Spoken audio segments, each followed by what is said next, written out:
Don't miss our painted Mortarion showcase. Spiking bits.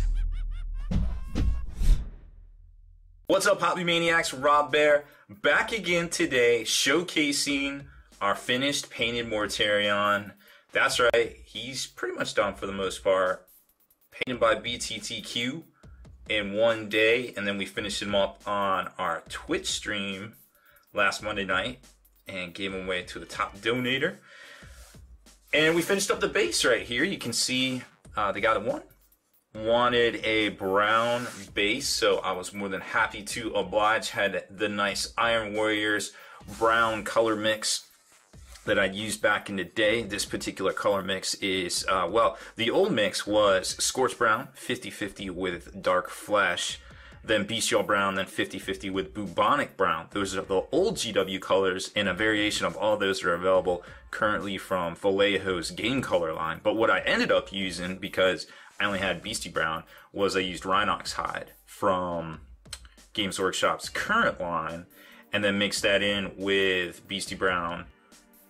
And then I took it up with, I think, Zamzi Desert, which is also a great new kind of bubonic brown. It's a very yellowy brown. So what I like about it is it creates a very realistic kind of dirt. It isn't too dark, it isn't too light.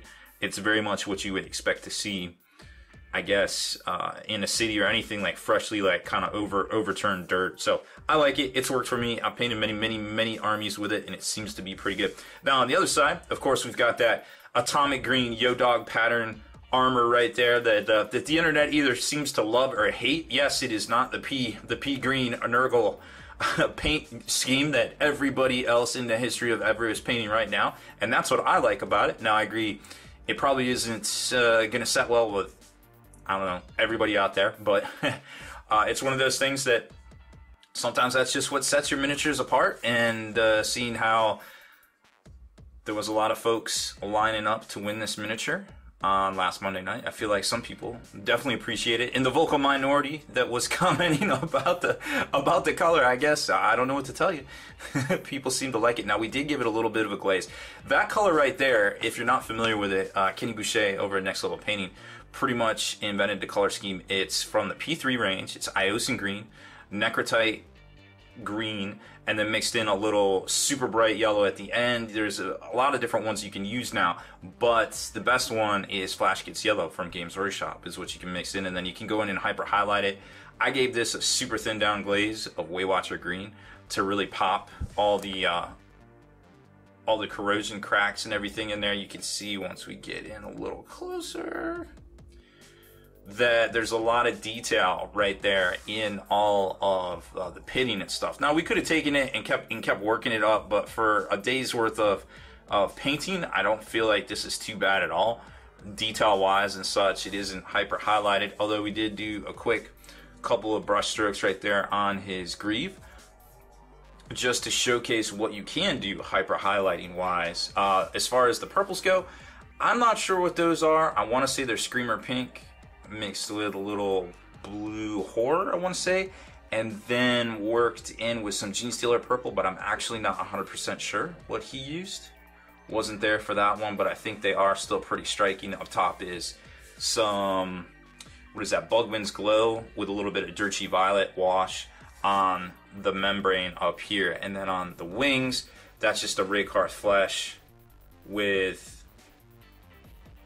I want to say it was Kislev up to Rixlin with a little bit of Agrax Earthshade wash, kind of glazed at the end here. Very similar to how GW did theirs in their videos, or in their showcase, but I think they used the Flesh Shade, I'm pretty sure. But that is pretty much all I can tell you about painting this miniature, as I didn't do all the steels, but steels are pretty much easy to paint and things like that. If we have more time, probably do a little Nurgle corrosion here, a little Typhus corrosion, gone back and kind of sponged on some weathering and such. I feel like that would have been a good effect too. But like I said, for the amount of time we put into this, I think it is a very well painted miniature, definitely above tabletop standard in that regard for the amount of time myself and BTTQ put into it, and it seemed very well received on the Twitch stream. Now, if you missed our secrets to putting Mortarion together, the actual kit itself, if you haven't put one together yet, it's probably best to leave it in sections. You can assemble the whole miniature itself. Don't glue it to the base, so you can paint your base kind of separate type deal. All of these little doodads, these chains and things like that, you can leave off and paint separate and then glue on later. It makes it a lot easier to paint all the metal work and everything. You can leave the scythe off if you want, but I definitely super recommend leaving all of the little cloud effects off for sure. This piece back here you can leave off with the chains and the little tabard. I would definitely leave that off and paint that separate. Another good tip is to leave off your hoses if you can, so you can paint those black and then do a little bit of gray work on it. And underneath here you can actually leave those pieces off. There's actually one on the back of this tank too that you might want to consider leaving it off, unless you just want to hand paint everything. That's perfectly acceptable too. The wings I would super recommend leaving off, so you can airbrush this separately or even paint them separately. It's definitely super hard to get in here and paint all this detail while holding this underneath the light. I broke one of the wings off touching up the base, and I was touching off some other stuff and I just left it off. I was like, I'm gonna probably break this off again. So I left it off and I glued it on at the very end, but it turned out fine. I like it here. Size wise, he stacks up pretty well to a lot of other things out there. Like here's his brother Magnus. You can tell the wingspan is probably higher on Magnus. He's definitely overall bigger as a torso and leg kind of thing. I still don't have my Guillaume. I wanted to show you guys Guillaume, how he stacked up to all this, but you got to consider Guillaume is on a 60 mil base here. He's only going to come up to roughly the chest here. Every component on Mortarion is at least twice as big. The legs, the torso, the head, everything is twice as big as Guillaume. So keep that in mind. A lot of people are like, oh, I feel like he's just the same size as Guillaume. That's not, that's probably not very accurate. Unfortunately, he is head and shoulders taller by a lot. He's probably like the whole top torso bigger than Guillaume there. Here's the Redemptor Dreadnought too, so you kind of get an idea of scale. It is on the same size base, but again, it's going to be about the same size as Guillaume, give or take. Guillaume might be slightly taller with the peak on the back of his backpack right there, but this only comes up to the waist on both of those guys. And then if you throw in a Knight Titan just to get an idea, or a Imperial Knight just to get an idea of all that, well, he's not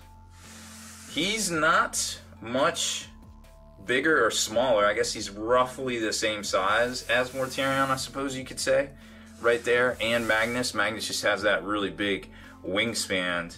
Of course, the sizing on the base is probably about 2 of those bases wide. Let's see, who else do we got here? Oh, we got a couple other models. Let's take a look at a Brass Scorpion. How about that? I haven't seen one of these in a while. Here we go. Here's a Brass Scorpion. See how big it is compared to that. Not that they would be fighting across from each other, probably be fighting roughly on the same team, but there you can see how he stacks up to something that's kind of a medium size, super heavy there. Brass Scorpions were definitely all in rage here recently on 7th edition. I suppose they're still pretty good in 8th edition. You just don't really see them at the big competitive events anymore. And last but certainly not least, one of the biggest models we actually have on hand. I have to stand up to grab this guy, but this is one of the biggest Titans, recently the biggest Titan out there. The Imperial Reaver Titan. Well, I'm not sure Mortarion would stand a chance against this guy, as he doesn't really come up very high on the Reaver Titan. Oh, it's so cute. He's so little. Oh, poor Mortarion. Yep, there it is. So there's a good idea of the sizing of just how big Mortarion is. He is an incredible model, quite possibly the most detailed model that Games Workshop has ever produced. But unfortunately, he is small when it comes to an Imperial Knight Titan. Or I suppose, correction, that would be a Reaver Titan. This is a Night Titan, so I think he can take on a Night Titan for sure. Well, there he is, the one last parting shot of Mortarion, the Lord of Contagion, the Fly Lord, the Decay. All of those monikers are correct here. So we're done with this project. We will be painting up another one for myself. I was going to do the pre-heresy Death Guard kind of cream scheme that we saw over on Next Level Painting here recently, but I think with all the new fans of this Yo Dog pattern atomic green color scheme here, and seeing it over on Forge World, one of their Blood Bowl teams, they painted up with that and those dope purples as well. I'm morally obligated to paint mine up relatively the same way as this one here and put it on the tabletop along with my new Death Guard army that we're working on here, because grenades are fun and they're not OP because there's so much other OP stuff out there. I feel like I'm okay there. But enough about me and enough about Mortarion. I feel like we have come to the end of the line with this figure here. Hopefully I have a little bit more insight about how tall he is and some cool painting tips for your Mortarion or perhaps a Death Guard project. Obviously there is a myriad of tutorials on this green itself over on Kenny's channel, Next Level Painting. I think I have one here as well, but I think it's labeled OSL, Object Source Highlighting Glow, which I used the same palette to highlight some the glow effect on a whole bunch of Necrons I did for a friend of mine. So I feel like that's it for this one, folks. Thanks for checking out the newest Demon Primarch, painted up, given away. Congratulations to G Finnegan, who won this over on our Twitch stream last Monday night, September 18th. Can't wait to paint up more cool things for awesome giveaways. If you're not following us over on Twitch, perhaps you should right now. Twitch.tv/SpikyBitsTV. Just click the follow button. You'll see, and turn on notifications, of course. You'll see when we go online. You can check out our live shows twice a week, currently for hopefully the majority of the fall lineup here. And make sure you head on over to thelongwar.net. That's the home of the battle reports for exclusive content, early access videos, and more. Become a veteran of the Long War today.